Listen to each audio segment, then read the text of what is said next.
श्री कृष्ण बताते हैं कि बुरे वक्त में क्या करना चाहिए।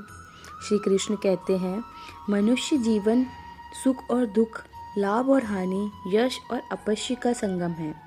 हम सभी जीवन में उतार चढ़ाव देखते हैं।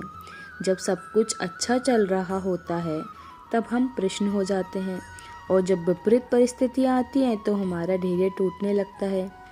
लेकिन श्री कृष्ण एक ऐसा मूल्यभूत सत्य बताते हैं जिसे हर मनुष्य को याद रखना चाहिए। वे कहते हैं, इस संसार में हर चीज़ बदलती है और यही संसार का अटल नियम है। जिस तरह दिन के बाद रात और रात के बाद दिन का आना निश्चित है, उसी तरह सुख के बाद दुख और दुख के बाद सुख का आना भी निश्चित है। यह समय ही मेरी शक्ति है, ये किसी के लिए नहीं रुकता।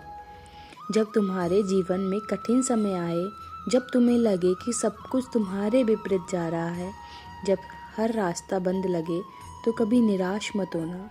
याद रखना, ये कठिन समय भी स्थायी नहीं है। यह ठहरने नहीं बल्कि गुजर जाने आया है। और ये केवल समय का एक चक्र नहीं, यह पूरा वक्त तुम्हें कुछ सिखाने आया है। यह तुम्हारी आंतरिक शक्ति और तुम्हारी धैर्य की परीक्षा है। यह वह समय होता है जब तुम्हारे चरित्र कसौटी पर परखा जाता है। क्या तुम डर कर भाग जाओगे या तुम अपनी नींव, अपने धर्म और अपने सत्य पर टिके रहोगे। तुम्हारी परीक्षा इस बात की नहीं है कि तुम सुख में कितने खुश हो, बल्कि इस बात की है कि तुम दुख में कितने शांत और अडिग रहते हो। इसलिए बस अपने कर्म को मत छोड़ना, सत्य का साथ मत छोड़ना और ईमानदारी से अपने मार्ग पर चलते रहना। श्री कृष्ण कहते हैं, मैंने अर्जुन से कहा कि शोक मत करो, बस अपना कर्तव्य निभाओ। जब हम बुरे समय में भी अपने कर्तव्य से विचलित नहीं होते तो हम ऐसी शक्ति अर्जित करते हैं जो किसी भी भारी सफलता से बड़ी होती है।